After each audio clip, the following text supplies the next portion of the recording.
Before there was a land called England, the island of Britain was wild, mysterious, and untamed. Rolling hills, dense forests, and windswept coastlines stretched as far as the eye could see. It was here that the Celtic peoples, the Britons, Picts, and Gaels, made their homes. These were warrior tribes, farmers, and artisans, who lived in small villages, each ruled by a chieftain or king. Life was closely tied to nature. Sacred groves, stone circles, and ritual sites dotted the landscape. Places where the Celts worshipped gods of rivers, forests, and the sky. The Britons built fortified settlements called hillforts, strategically placed atop hills for defense.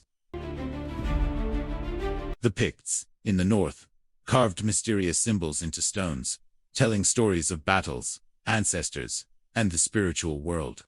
Life was hard but vibrant, full of oral tradition, music, and craftsmanship. These early peoples laid the cultural foundations for the land that would one day become England. Then, in 43 CE, the world changed forever. The Romans, under Emperor Claudius, launched an ambitious invasion. The Roman legions were well-trained, disciplined, and equipped with advanced military technology.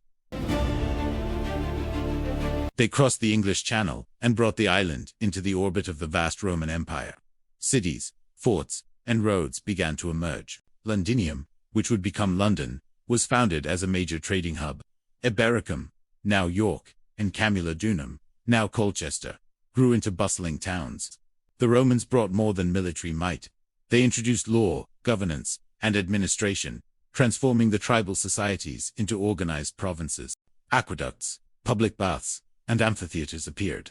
Roman roads, straight, durable, and meticulously planned, connected far-flung regions, making travel and communication faster and more efficient than ever before. Perhaps the most famous Roman construction in Britain was Hadrian's Wall, built to defend the northern frontier from raids by tribes in what is now Scotland. Stretching for over 70 miles, it was a symbol of Roman power and engineering skill. For nearly 4 centuries, Roman Britain flourished.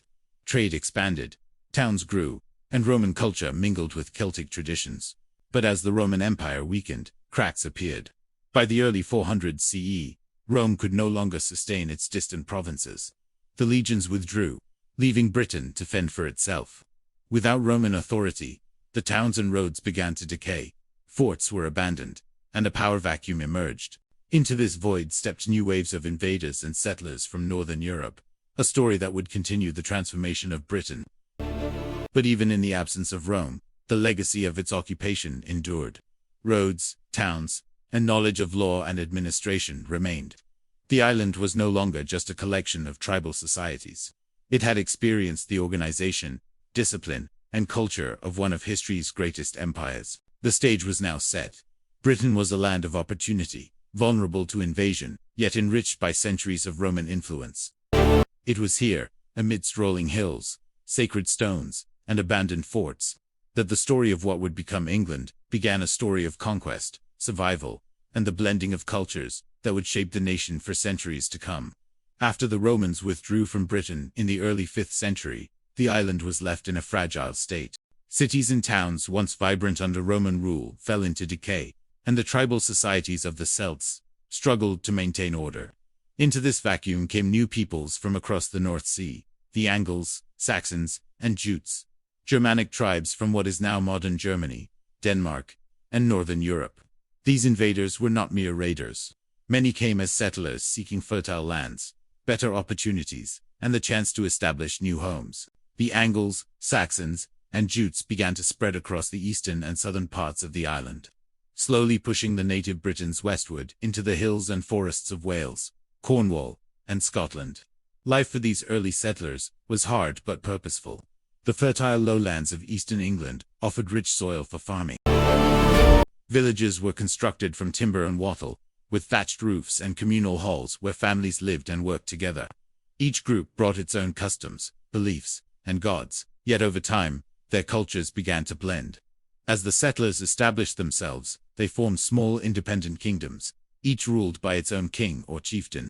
These kingdoms would later be known collectively as the Heptarchy, the 7 kingdoms of Anglo-Saxon England. Wessex, in the southwest, which would eventually become a dominant power. Mercia, controlling the Midlands.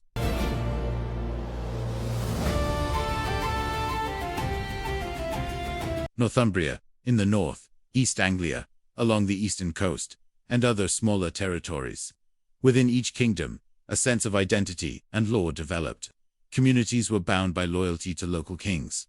But there was also a shared culture among the Anglo-Saxon peoples. They spoke a language called Inglisci, which evolved from the tongue of the Angles. Over time, this language would form the foundation of what we now know as Old English, carrying the seeds of the English culture, literature, and identity. The Anglo-Saxon period also saw the development of early societal structures. Villages were organized around farming, with cattle, sheep, and crops forming the basis of the economy. Tribal assemblies, called moots, decided local disputes and enforced community laws. Warriors served their kings in exchange for land or protection, creating a system that emphasized loyalty and honor. Religion played a central role in life. Before Christian influence took hold, the Anglo-Saxons practiced pagan beliefs, worshipping gods associated with nature, war, and fertility. Festivals marked the changing seasons, and sacred sites like groves or rivers were revered. Eventually, missionaries from Rome and Ireland would begin to convert these peoples to Christianity, introducing new ideas, literacy, and artistic influences. The arrival of the Anglo-Saxons fundamentally reshaped Britain. The fusion of native Celtic traditions with Germanic culture created a unique society. Towns and villages grew, fortified centers were established, and trade routes began to form, linking communities together. By the late 8th century, the peaceful rhythms of Anglo-Saxon life were about to be shattered. Across the North Sea, fearsome warriors from Scandinavia, known today as the Vikings, were preparing to strike. They came from what is now Denmark, Norway, and Sweden, masters of the longship, skilled sailors who could traverse vast oceans and navigate narrow rivers. The first recorded Viking raid in England occurred in 793 CE, at the monastery of Lindisfarne, a place of learning and religion on the northeast coast. The attack shocked the Anglo-Saxons. Monks were slaughtered, treasures looted, and sacred sites desecrated. The news spread like wildfire across the kingdoms. No monastery, no village, no town was truly safe from the Vikings' swift and brutal attacks. Over the following decades, Viking raids became increasingly frequent. Longships appeared on the horizon, striking with lightning speed. They attacked monasteries, towns, and villages, sometimes simply for plunder, other times seeking to settle. By the 9th century, the Vikings had established control over large parts of northern and eastern England, an area known as the Nor. Here, Scandinavian law, language, and culture mingled with the Anglo-Saxon way of life. The Anglo-Saxon kingdoms were initially unable to resist this relentless onslaught. Many smaller kingdoms were overrun, and the balance of power shifted. But one kingdom stood firm: Wessex, led by King Alfred the Great. Alfred understood that the survival of his people required more than courage in battle. It required strategy, organization, and wisdom. Alfred reformed his army, creating a network of fortified towns known as burhs, designed to withstand Viking attacks. He organized his soldiers so that while some defended the fortifications, others could remain in the field, ready to engage the enemy. But Alfred's vision extended beyond the battlefield. He believed in the power of knowledge and learning to strengthen his kingdom. He invited scholars to his court, translated Latin texts into Old English, and encouraged literacy and education. By preserving history, law, and literature, Alfred ensured that his people would not only survive, but also thrive culturally. Alfred also reformed the administration of his kingdom. He introduced a more effective system of taxation and governance, ensuring that resources could support both defense and public welfare. Roads were repaired, towns improved, and trade flourished under his careful oversight. Perhaps most importantly, Alfred planted the idea of a united England. He realized that survival against a common enemy required unity. While the Anglo-Saxon kingdoms had once been separate, divided, and often at war with each other, Alfred envisioned a future in which the people of England could stand together under a single crown. This idea, though not fully realized in his lifetime, laid the groundwork for the eventual unification of the kingdoms. Under Alfred's leadership, Wessex became a beacon of resilience. While Vikings controlled large swaths of the north and east, Wessex remained strong, culturally vibrant, and militarily prepared. Over the next generations, Alfred's descendants would reclaim land, consolidate power, and gradually extend control over the entire island. The Viking invasions were brutal and transformative. They introduced new laws, settlements, and cultural influences, forever altering the landscape of England. They tested the Anglo-Saxon kingdoms in ways that forced innovation, leadership, and unity. And in the crucible of these conflicts, the concept of England as a united nation began to take shape, a kingdom that could survive invasions, absorb new cultures, and emerge stronger from the storms of history. By the end of this turbulent era, the stage was set for the next great chapter, the unification of England under a single king, a nation forged in struggle and resilience, ready to face the next challenges of history. After decades of struggle, invasion, and resilience, the dream of a united England began to take form. The man who would achieve this was Athelstan, the grandson of Alfred the Great, whose vision of a unified kingdom had inspired generations. Born into a world still divided by kingdoms and scars from Viking invasions, Athelstan faced a monumental challenge, bringing together peoples with different languages, cultures, and allegiances under a single crown. Athelstan inherited the kingdom of Wessex, already strengthened by his grandfather's reforms in military defense, governance, and education. Yet the north and east of the island remained under the influence of Viking settlers, and rival Anglo-Saxon kingdoms still held their independence.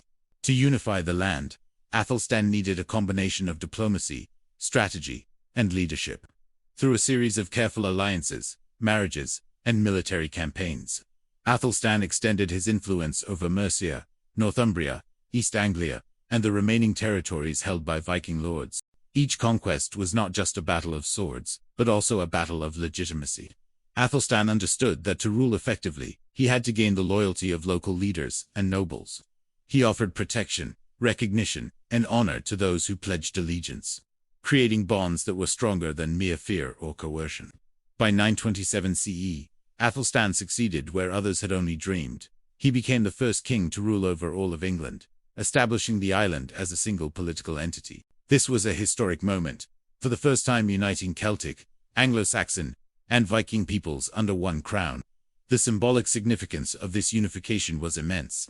It marked the beginning of a collective English identity, one that transcended regional loyalties and embraced a shared sense of nationhood. But unifying the kingdoms required more than military might. Athelstan understood the importance of law, governance, and culture in binding a diverse population together. He codified legal practices, blending existing Anglo-Saxon customs with principles of fairness and order. Courts were established, disputes were resolved under the authority of the king, and loyalty to the crown became a central tenet of society. These measures created stability and trust, ensuring that people felt both governed and protected. Religion also played a crucial role. Athelstan was a devout Christian and used the church to reinforce unity and loyalty. Monasteries, churches, and religious leaders became centers of learning, literacy, and cultural cohesion. By linking the crown with the church, Athelstan strengthened the moral authority of his rule, fostering a sense of shared purpose and values across the newly united kingdom. Athelstan's court became a hub of culture and diplomacy. He maintained correspondence with rulers across Europe, inviting scholars, clerics, and diplomats to his court. This exchange of knowledge and ideas enriched England's intellectual life, laying the foundations for governance, learning, and administration for centuries to come. Yet unification was not without challenges. Local lords occasionally resisted, Viking settlers sometimes rebelled, and threats from Scotland, Wales, and Ireland loomed on the borders. Athelstan met these challenges with strategic military campaigns and careful diplomacy. His victories in battle were celebrated not only as demonstrations of power, but as affirmations of the kingdom's unity and strength.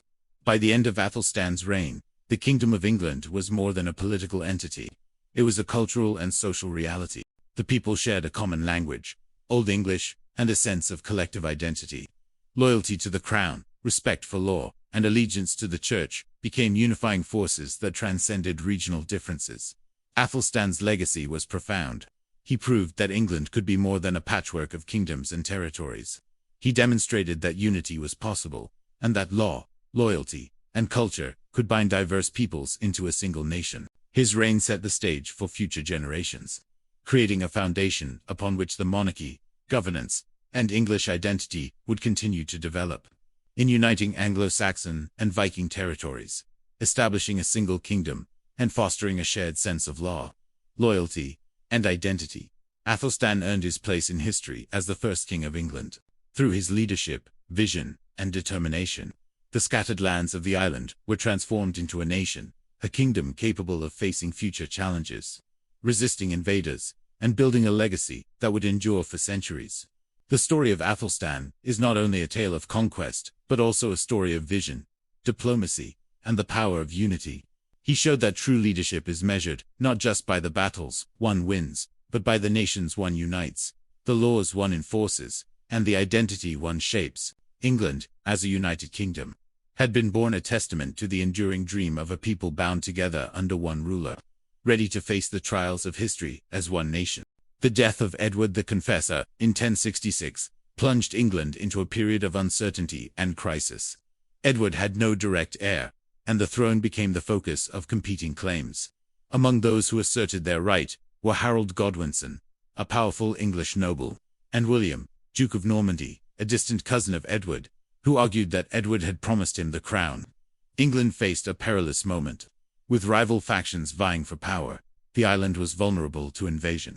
William, a seasoned and ambitious leader from Normandy in northern France, saw an opportunity. He carefully prepared a fleet, trained his knights, and gathered troops, determined to press his claim by force of arms. The stage was set for one of the most famous battles in English history. In the autumn of 1066, William's forces landed on the southern coast of England. Across the country, Harold Godwinson marched his army to meet the invaders. The two forces clashed at the Battle of Hastings, a confrontation that would decide the future of England. For a full day, men fought fiercely. Arrows darkened the sky, swords clashed, and the ground ran with the sweat and blood of soldiers. King Harold was struck down, ending his reign and ensuring William's victory. With the battlefield won, William was crowned King of England on Christmas Day, 1066. This was the beginning of the Norman Conquest, a profound transformation of England's society, culture, and government.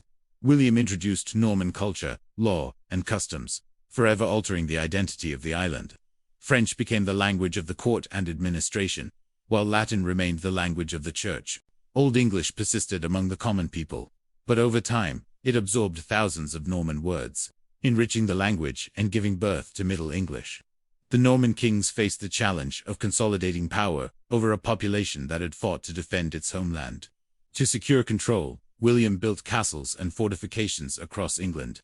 Towering stone keeps, Matan-Bailey structures, and defensive walls were constructed to establish military dominance and protect Norman settlers. These castles were not just fortresses. They were symbols of Norman authority and reminders to the English of their new rulers. Alongside military structures, the feudal system reshaped English society. William divided the land among his loyal nobles, creating a hierarchy of lords, knights, and peasants. Loyalty to the king became the foundation of governance, and land ownership became tied to service and allegiance. This system replaced many of the old Anglo-Saxon structures, introducing a centralized, hierarchical society that would endure for centuries. The blending of Anglo-Saxon and Norman traditions produced a unique cultural fusion. English peasants continued farming the land, Anglo-Saxon laws persisted in some regions, and local customs endured. At the same time, Norman architecture, chivalric values, and administrative practices transformed the landscape. Churches and cathedrals were rebuilt in the Romanesque style, towns were reorganized, and Norman nobles brought their art, music, and literature to England. Despite initial resistance and occasional revolts, William established a stable and lasting rule. The Domesday Book, commissioned in 1086, recorded the wealth, landholdings, and resources of the kingdom with unprecedented detail. This survey allowed the king to administer taxes effectively and reinforced his authority across the land. The Norman Conquest was more than a change of kings. It was a cultural revolution that reshaped England politically, socially, and linguistically. The monarchy became stronger, the legal system more organized, and the English language richer and more complex. Anglo-Saxon traditions merged with Norman innovations, creating the England we recognize as the foundation of the medieval nation. By the end of William's reign, England had been transformed. The island was no longer merely a collection of kingdoms and tribes. It was a centralized, unified nation, capable of projecting power and culture across Europe. The castles that dotted the landscape, the laws that governed society, and the fusion of languages and traditions, all reflected the profound impact of the Norman Conquest. William's victory at Hastings was not just a battle. It was the birth of a New England, one shaped by conquest, resilience, and the blending of two great cultures. The Anglo-Saxon past remained, but it had merged with Norman influence, creating a society that was stronger, more organized, and richer in culture than ever before. The Norman Conquest laid the groundwork for centuries of English monarchy, law, and identity. It marked the end of one era and the beginning of another, a turning point that would define the nation for generations to come. England had survived invasion, and in doing so, it had been reborn. After the Norman Conquest, England entered a new era, one of centralized monarchy, legal reform, and cultural consolidation. The kings who followed William the Conqueror worked to strengthen their authority, ensuring that the power of the crown extended across the entire kingdom. From the high castles of the north to the towns along the southern coast, royal influence became increasingly tangible. One of the most significant milestones in this period was the signing of the Magna Carta in 1215. King John faced a rebellion from powerful barons who resented heavy taxation, arbitrary rule, and lack of consultation. To prevent civil war and assert their rights, the barons forced John to sign this historic document at Runnymede. The Magna Carta was revolutionary.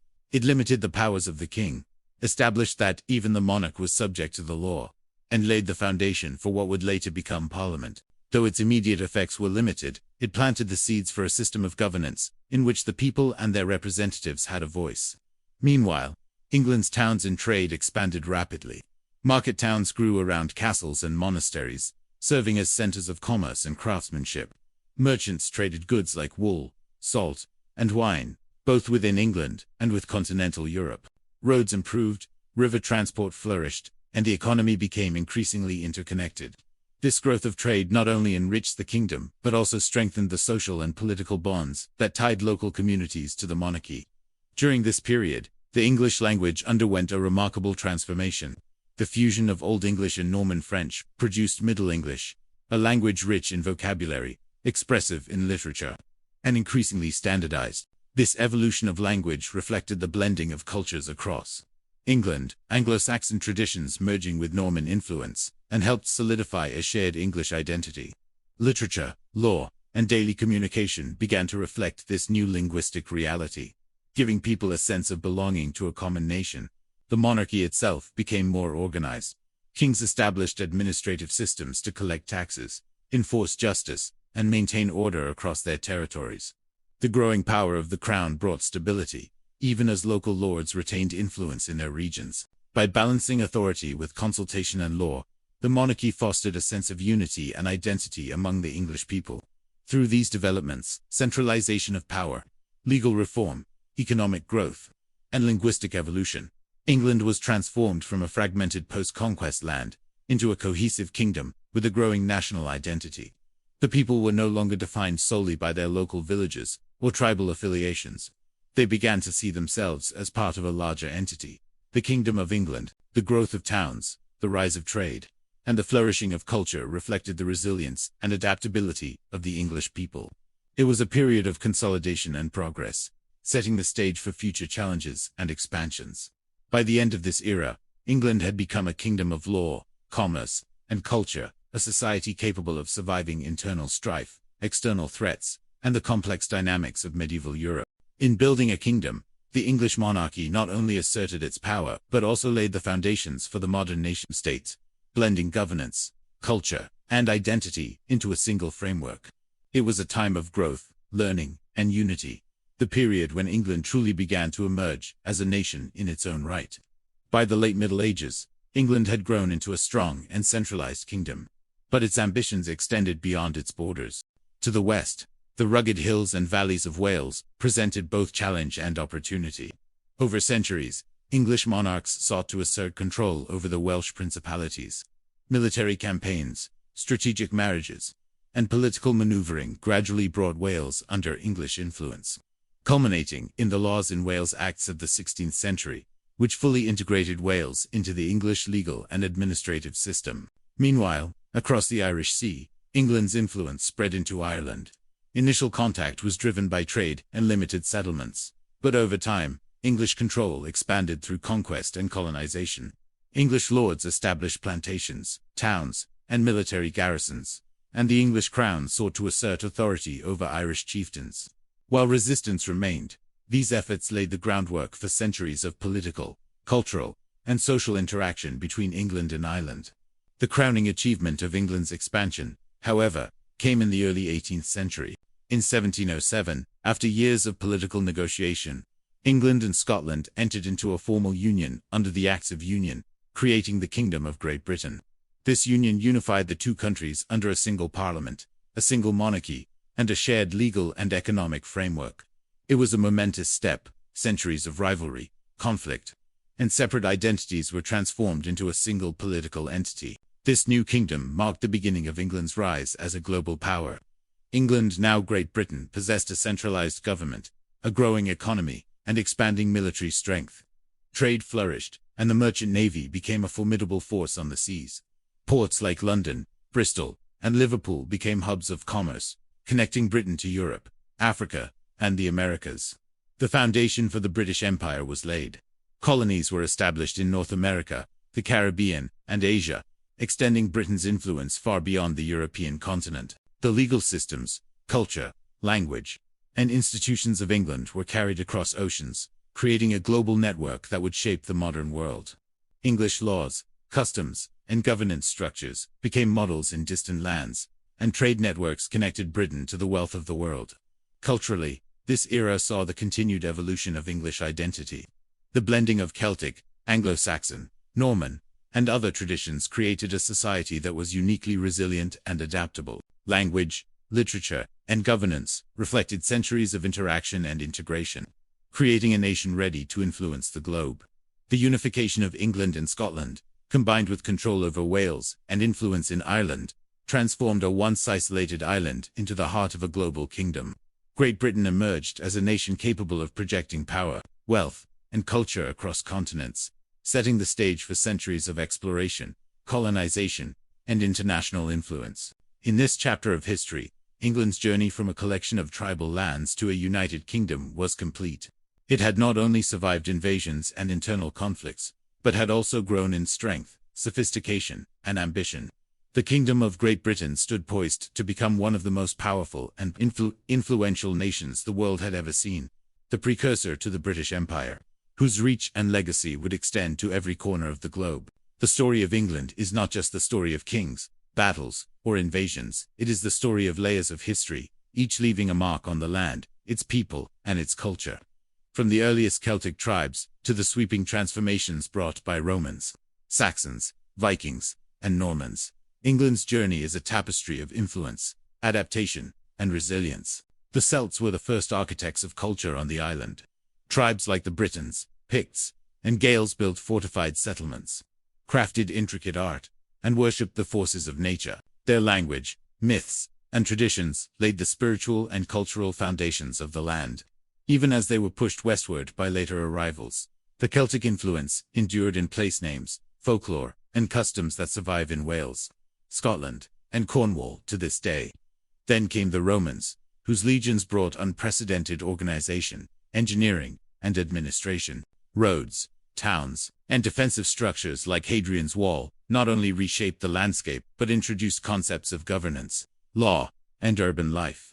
The Romans left behind systems of administration and infrastructure that allowed subsequent generations to build on their accomplishments.